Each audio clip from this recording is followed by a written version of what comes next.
Morning mga kapuso, kapamilya, mga kaibigan. Ito po si Jolly Cusinco,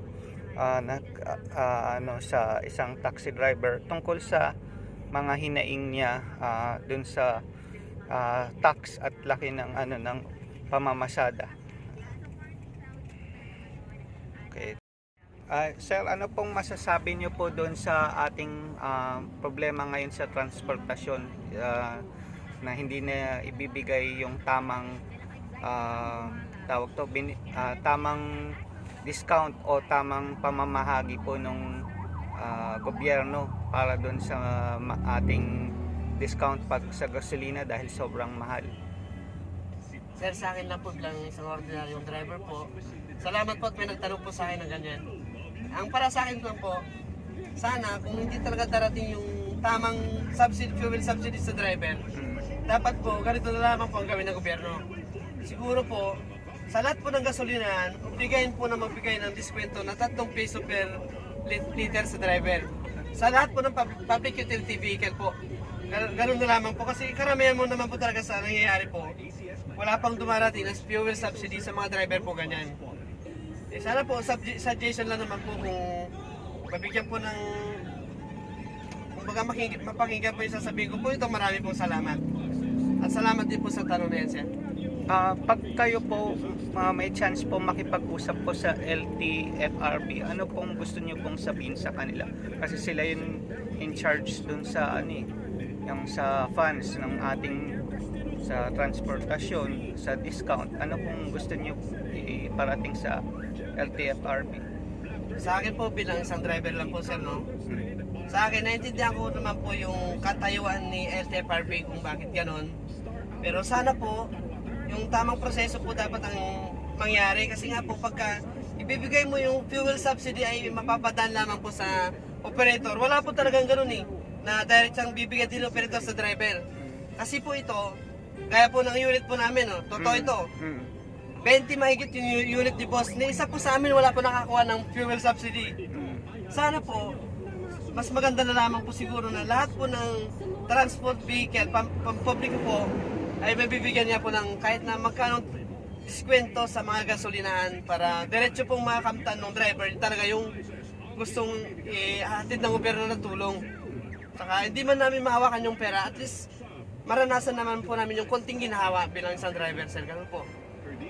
So, sa palagay nyo, sapat na yun basta sa bawat gasolinahan, kayong mga taxi driver, kayong mga jeepney driver, tricycle din, mabigyan ng discount kada litro. Sa tingin nyo, sila na po ang bala kung magkano. Basta mahalaga po, maramdaman naman po namin yung malasakit ng isang gobyerno. Maganda naman po yung hangarin nila na magbigay po ng fuel subsidy po. Nakakalungkot lang naman po talaga, sir. Hindi naman po talaga dumarating sa tamang driver. Nag-agree ako sa inyo yan. Kung si Pangulong Bongbong po yung makakausap nyo, ano pong gusto nyo iparating kung sa kanya mismo diretso?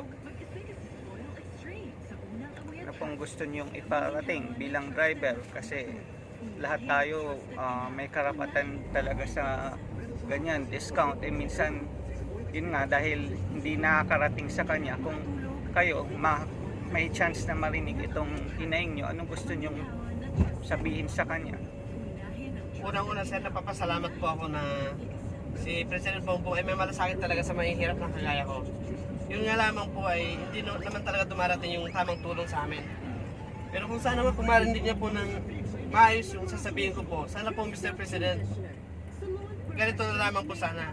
Yung automatic yung discount po sana sa mga driver pag napagasolina sa mga lahat ng klase ng gasolinahan, para po maramdaman po namin yung pagmamahal ng gobyerno sa aming mga driver. Kasi po yung mga subsidy lang po na ganyan, sir, hindi naman po talaga dumarating sa aming mga driver Hindi ko po alam kung ano po yung nangyari. Pero no-comment po ako doon. Pero yun nga po sana, yung automatic pong discount sa bawat litro po ang may bigay sa mga pampublikong sasakyan po para lahat ng driver ay makinabang po talaga. Kasi kung ipaparaan pa po sa mga kamay ng operator, sir, sa akin, may mga operator na maganda pero yung iba naman po talaga, walang dumarating sa aming mga driver. Yun lamang po, salamat po. Ako po nga ulit si Jolly Cusinco, isa rin vlogger. nag-interview ng isang driver. Ano pang pangalan niyo, kuya? Sir, si Kuya Gerald. Okay. Nagpapasalamat tayo kay Kuya Gerald kasi binigay niya ang hinaing niya at ako'y lubos na umaasa sana makarating ito sa ating LTFRB, sa ating Pangulo, kasi para matulungan po sila. Again, magandang umaga sa inyong lahat, mga kaibigan, kapuso, kapamilya, patid. Maraming salamat po. God bless everyone for watching our video. Magandang umaga po sa inyong lahat. Again, paalam. Bye-bye now. Sir, alam mo,